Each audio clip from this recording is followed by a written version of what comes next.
brother's best friend. We're gonna call him Pedro. One day, my brother and Pedro had a plan to go to the beach together, and then Pedro invited me. And I was like, let me check if I have something to do.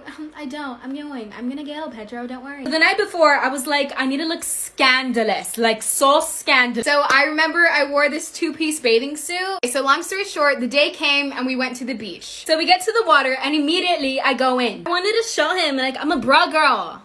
Oh, this is the best part.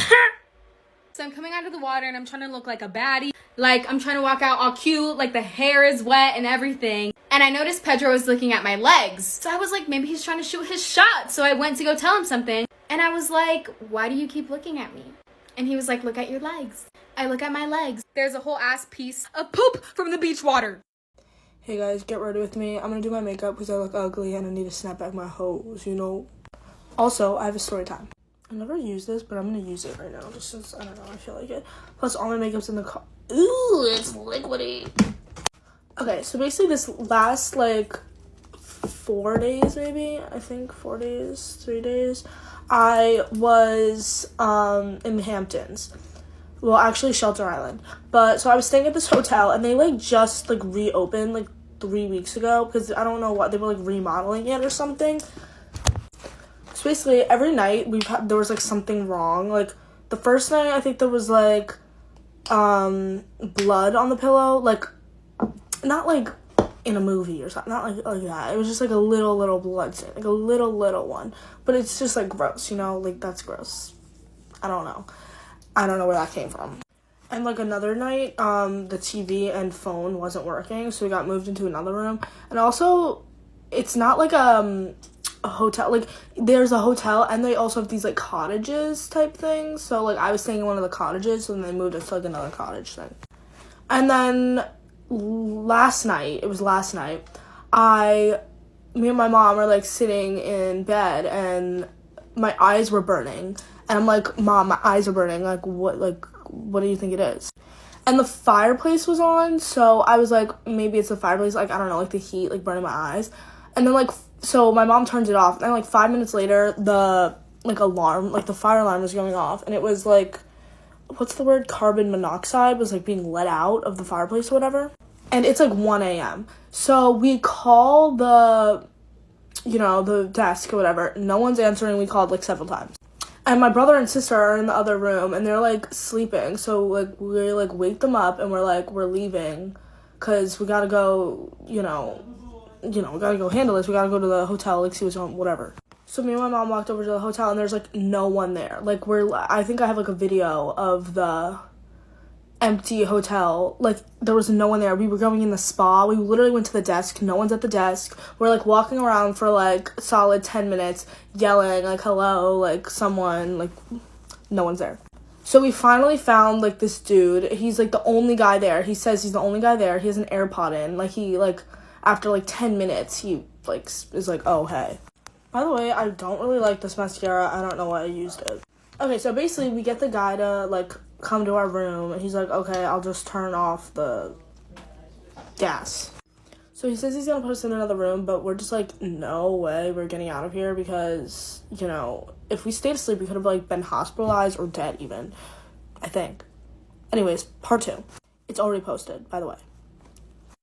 Ready with me while I tell you the story about how I caught my dad cheating. Foundation, I'm using the Born This Way. In July 2019, my mom had her stroke. She just came out of rehab, and I took 3 months to, be with her. I was on the FaceTime with my bestie, telling him how I think it's so cute that my dad has pictures of me and my friends when we went to Big Bear. Shows them off and says, like, oh, look, these are, like, my kids. Like, my dad always saw my friends as his kids, right? On his phone, because I'm in his room. And I'm looking through the pictures to show him about the pictures of Big Bear that he had of us. And I run across a picture of him and a girl in TJ. So then I was like, what the fuck? I zoom into the picture and the girl's wearing a necklace with her name on it. And I was like, she works at my family doctor practice clinic and she's the front person. And I was like, no effing way. And so my bestie's like, shut up. And I'm like, dude, look. And he's like, how did he even go to TJ? And I was like, well, he had asked my mom a while back if he can go to trip with his friends from work. But we were already kind of like sus because since when do you go out with your coworkers? You've been working at that job for like 30 plus years. Like, make that make sense. panicking, but like not panicking because I'm like, do I tell my mom? Like, do I not tell her? Because mind you, my mom had just had her stroke and I don't want to have more shit on top of that, right? After I clicked on him, I let hours pass by, like me thinking like, how the fuck do I tell my mom, right? And then later on that day, she's like, Mika, can I talk to you? And she pulls me into the restroom and I'm like, in the restroom, right? And she tells me to tengo que decir algo, pero no le digas a nadie. And I'm like, see, mom, tell me to show over her, my dad in the conversation outside and out to go eat at Culichi Town with like a girl. And I was like, mom, I have to tell you something. And I was like, I didn't know how to tell you. I just found out like a couple hours ago. Do not get mad at me. And I was like, I went through my dad's phone and I found some pictures of him and TJ about that trip that he took last month. There was a girl in the picture. I sent that photo to my messages. So I was like, I got proof. Show her the picture. And bold as me, like, what the fuck? And I'm like, it's her, mom. Zoomed in and I was like, look, her necklace. Do we confront him? When do we confront him, right? Days go by.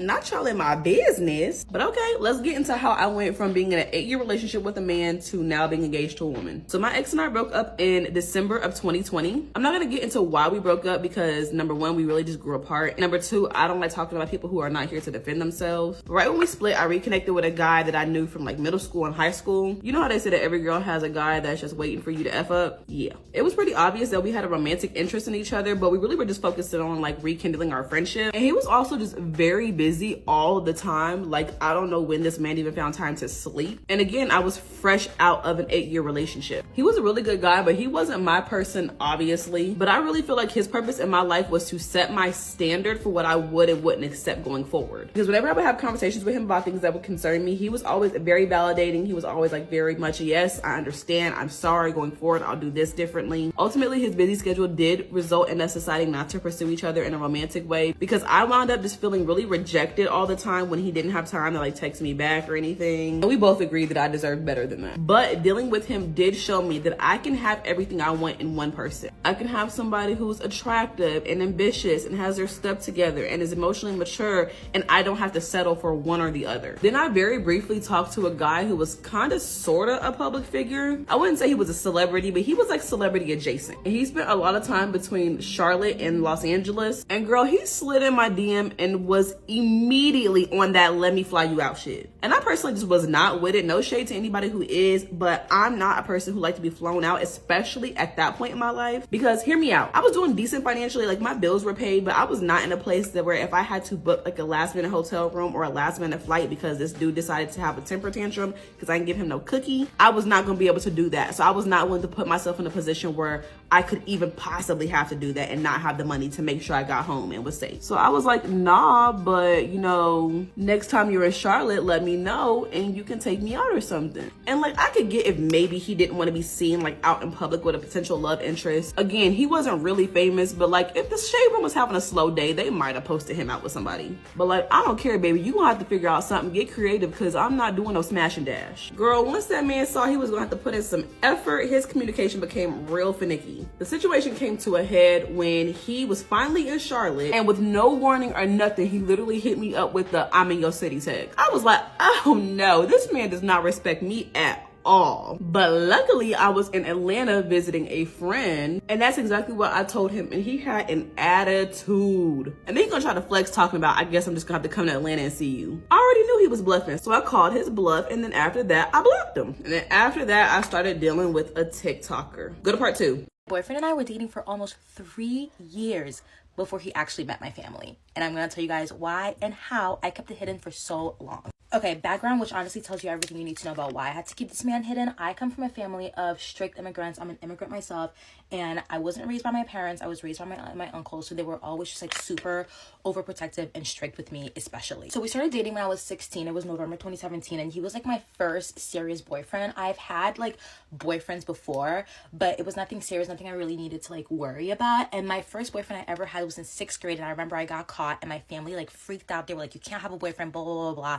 And that was literally like ingrained in me. So I genuinely believe that if they found out about him, they would make me break up with him, and I was just not mentally prepared to handle that heartbreak. We literally never saw each other on the weekends. We only hung out every day after school, which was so convenient for me because my aunt and my uncle didn't work weekends, but they worked all with like the weekdays. And honestly, by like 2019, my aunt started suspecting I had a boyfriend because when we had like formal events at our high school, she'd obviously want to like see the pictures, and he would be my date, and she'd be like, and I'd be like, And I was like a nerd in high school, so when I needed to hang out with him, I always had an excuse. It's always, I have a meeting, I have work, I have this club meeting, and they always like trusted me. And like obviously I felt like really guilty about that because they trusted me. But then 2020 we graduated high school and he got to spend the first semester of college like actually on campus, but I couldn't because my school like closed down for that first semester. Then October 2020 came and he came down to see me one weekend, and that same weekend my cousin, who's my aunt's daughter, was having like a wine night at her house, so like my whole family was over. So that day I snuck out to go hang out with him. We just spent the day in Boston, but it was just like getting to be too much. Like I was keeping the secret for almost 3 years now. Like I just couldn't do it anymore,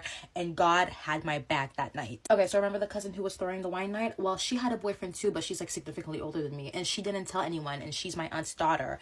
And so my aunt like suspected it, and she was just like, okay, well, if anyone else in this house has a secret boyfriend and not tell me about, this is your time to come through. I think she was just like subbing me. I was like, okay, I have a boyfriend, and the whole house was like, and my cousins who all knew about it was like she's doing it. I swear to God, you could hear my heart beating from across the room. I'm not even kidding. And she goes, is it the white boy? And I'm like, yeah. I'm like, he's actually home for the weekend. And he's like, tell him to come down here right now. We need to meet him. And I'm like, okay. I call my boyfriend up. He's half asleep. Haitian parties run late. And I'm like, my family wants to meet you. You like, get down here right now. This man shows up, flip-flops on, hair all over the place, comes down to meet my family because my aunt's like, your uncle needs to meet him. Ended up loving him, and now fast forward to today, he dances compa in our living room. He's eating legume at dinner, and my mom literally always asks for him. So it was all worth it in the end.